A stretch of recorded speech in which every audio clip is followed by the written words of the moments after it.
Did you go to college yesterday? Yeah, I went to college yesterday. No, I didn't go to college yesterday. So viewers এখানে আমি question করেছি did দিয়ে। আমরা did দিয়ে question করব অতীতের কোনো মানে জিনিস, অতীতের কোনো কোয়েশ্চন করার সময় অথবা নাবোধক কোনো আনসার দেওয়ার সময়। সো আপনি কি গতকাল কলেজে গিয়েছিলেন, এটা হচ্ছে গতকাল তো ডেফিনেটলি অতীত হয়ে গেছে। সো দ্যাটস ওয়াই আমরা এখানে ডিড ব্যবহার করব। সো আর সেন্টেন্সে ডু ডিড ডাজ এই যে তিনটা ওয়ার্ড আছে, তিনটা বিভার্ব আছে, এই তিনটা বিভার্ব আমরা তখনই ইউজ করব যখন সেন্টেন্সে কোনো ভার্ব থাকে, যখন সেন্টেন্সে কোনো ভার্ব থাকবে। ভার্ব মানে হচ্ছে যে ওয়ার্ড দিয়ে কাজ করা বোঝায়। সো একটা ভার্বের হচ্ছে তিনটা ফর্ম থাকে, আপনারা জানেন, present, past and past participle. আমরা সংক্ষেপে এগুলো বলতে পারি B1, B2 এবং B3। সো আমি কোয়েশন করেছি যে did you go to college, তুমি কি কলেজে গিয়েছিলে? সো এখানে ডিড বসানোর কারণে কিন্তু আমি ভার্বের মেইন ফর্ম ব্যবহার করেছি গো। বাট আনসার যখন দিয়েছি যে হ্যাঁ আমি কলেজে গিয়েছিলাম, সো আমি আনসারটা এভাবে দিছি যে yes I went to college. So প্রশ্নতে আমি ব্যবহার করেছি গো, আনসারে আমি ব্যবহার করেছি ওয়েন্ট, বিকজ আনসার দেওয়ার সময় আমি ডিড ব্যবহার করিনি, আমি জাস্ট বলেছি আই ওয়েন্ট টু কলেজ, আমি কলেজে গিয়েছিলাম। বাট যখন আমি নাবোধক আনসারটা দিছি তখন আবার আমি ডিড ব্যবহার করছি। সো এই ডিডটা আপনাদেরকে ব্যবহার করতেই হবে। সো যখন আপনি ডিড ব্যবহার করবেন তখন আপনাকে ভার্বের মেইন ফর্মটা ব্যবহার করতে হবে। সো আমরা জানি গো ভার্বের সেকেন্ড ফর্ম হচ্ছে ওয়েন্ট। সো আমি আবার প্রশ্নটা আবার করতেছি, did you go to college, তুমি কি কলেজে গিয়েছিলে? Yeah I went to college, হ্যাঁ আমি কলেজে গিয়েছিলাম। No I didn't go to college, no আমি যাইনি, I didn't go to college, আমি কলেজে যাইনি।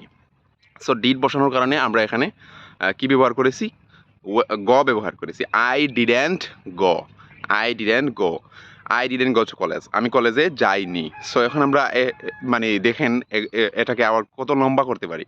সো আমরা বলতে পারি when did you go to college, when did you go to college, কখন তুমি কলেজে গিয়েছিলে। WH এর ওয়ার্ডের পরেই আপনারা বিভার ব্যবহার করবেন প্রশ্ন করার ক্ষেত্রে। When did you go to college, কখন তুমি কলেজে গিয়েছিলে। So you can say I went to college in the morning, আমি সকালে কলেজে গিয়েছিলাম, I went to college in the morning. How did you go to college, কলেজে তুমি কিভাবে গিয়েছিলে। I went to college by bus, by rickshaw, on foot, on foot মানে হচ্ছে পায়ে হেঁটে। So you can say I went to college on foot, I went to college by bus, I went to college by CNG, আমি CNGতে কলেজে গিয়েছিলাম।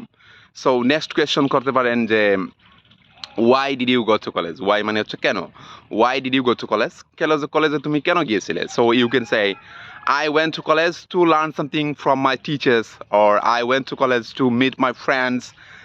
I went to college because it's my responsibility as a student. So that's why I went to college.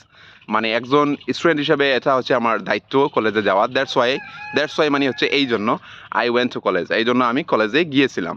So next question আপনারা করতে পারেন, with whom did you go to college, with whom মানে হচ্ছে কার সাথে, with whom did you go to college, কার সাথে তুমি কলেজে গিয়েছিলে। So you can say suppose আপনি একা গিয়েছিলেন, so I went to college alone, alone মানে হচ্ছে একা, I went to college alone.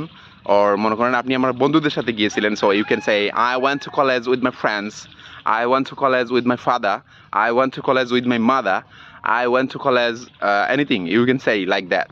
So next question তো আমরা কি করতে পারি যে okay, how long did it take to reach the college, how long did it take মানে কত সময় লেগেছিল, how long did it take to reach your college, reach মানে হচ্ছে পৌঁছানো। সো কলেজে পৌঁছাইতে আপনার কত সময় লেগেছিল। সো আপনি বলতে পারেন যে it took actually 1 hour to reach my college, it took মানে লেগেছিল, it took 1 hour, 1 hour মানে হচ্ছে 1 ঘন্টা, it took 1 hour, or you can say it took almost 1 hour, almost মানে হচ্ছে প্রায় বা about 1 hour, it took almost 1 hour to reach my college, আমার কলেজে পৌঁছাইতে আনুমানিক 1 ঘন্টা লেগেছিল।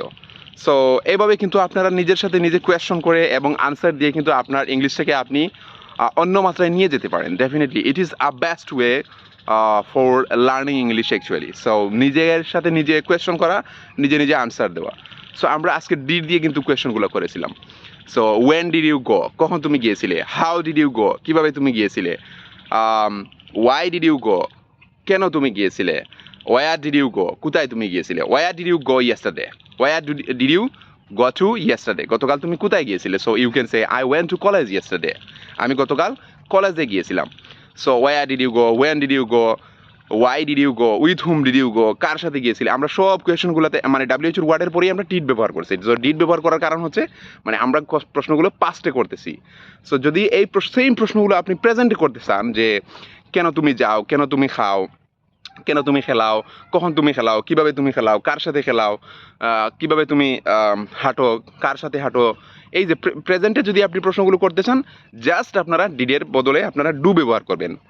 ওকে, so let me give you example. আমি একটা এক্সাম্পল দিচ্ছি, সেটা হচ্ছে সাপোজ কখন তুমি গোসল করো বা কখন তুমি সাঁতার কাটো। সো আপনারা প্রশ্নটা করবেন when do you swim, when do you swim. ওই যে ডু ব্যবহার করেছি কারণ প্রেজেন্টে এটা। সেম কোয়েশন যদি আমরা করতে চাই যে কখন তুমি সাঁতার কেটেছিলে মানে হচ্ছে পাস্টো, সো আমরা ডু এর বদলে ডিড ব্যবহার করবো। একদম সিম্পল, একদম সিম্পল। সো আপনি বলবেন when did you swim, when do you swim মানে কখন তুমি সাঁতার কাটো, আর ওয়েন ডিড ইউ সুইম কখন তুমি সাঁতার কেটেছিলে। So you can say I swam in the afternoon, সুইমের সেকেন্ড ফর্ম হচ্ছে সোয়াম। সো আপনি সাঁতার কেটেছিলেন মানে হচ্ছে বার্বের সেকেন্ড ফর্ম ব্যবহার করতে হবে।